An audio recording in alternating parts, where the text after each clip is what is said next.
America's suicide crisis hits our veterans with particular force. A new report from a psychiatric emergency clinic shows that when veterans are suicidal, doctors often miss it. In fact, 53% of the time veterans show up at the clinic, they write down that they're suicidal. But the psychiatrist's notes show that doctors are only picking up on it 21% of the time. So I went to a VFW to tell some veterans about these findings. Let's hear their insights. Figures. Does that surprise you? No. If you ask them straightforward, I don't think they'll answer you. Why would I want to share something with you if you ain't been there? Welcome to Brainsplain. This was a study of 377 veterans, and the idea was to find out if self-reported surveys of suicidality would agree with psychiatrists' notes. Veterans associated with VFW 8483 shared their thoughts on the mismatch between what veterans wrote down and what they were willing to tell psychiatrists. They'd only know what I tell them. Do you sometimes choose not to tell them the full story? Yeah. Why? Well, a lot of times it's because I don't want another drug. They give you drugs for everything.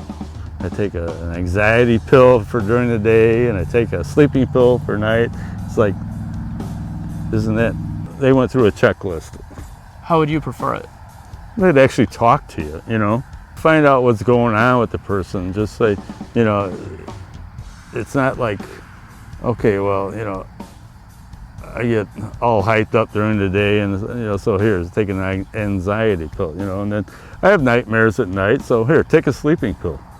Well, I still have them, it doesn't matter. When I went to North Chicago, I saw a psychiatrist. He was in the military, so he understood a lot of things. And we'd talk, and I'd feel better when leaving that. As a matter of fact, I wasn't supposed to be in the Marine Corps. Why? Because I lied. I had a suicide attempt before I was 17. And I didn't put it on my application. One of the things that I'm wrestling with is with this paper that I read. The veterans would write down that they're suicidal, but they wouldn't tell a human being. I've done that. I've been suicidal most of my life. My mom's bipolar. I've been diagnosed as being bipolar. I'm a cutter. I've got scars all over my body. A lot of the scars have faded. Where were they from? I kept telling it was from farm work or working on cars, and you know, you get cut up.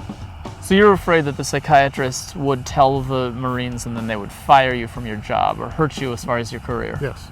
Limit where I could go and how far I would go. Right. They weren't asking the right questions. There weren't enough women doctors, and I didn't want to see a male doctor because for me, my problems were the men in the military. Sure. Yeah. You have to wait so long to even get an appointment. So what's the solution? Thorough training with peer-to-peer mentoring, I think. And also more vet centers, because people will walk into a vet center and talk to somebody. I survived 3 attempts. My ex-husband, he's committed suicide. I have friends who have attempted, but they're still here. And I believe we're here for a reason when we don't succeed. So how would you change the system? How can we change this? You need a buddy. You need somebody that you can confide in that's not going to be judgmental. That's the biggest thing that I felt was I felt judged. And you would feel less judged if it was peers, other veterans. As long as they've been through the same thing that I've been through. But you can't have peer-to-peer mentoring with volunteers. Compensate them in some way. It's getting better.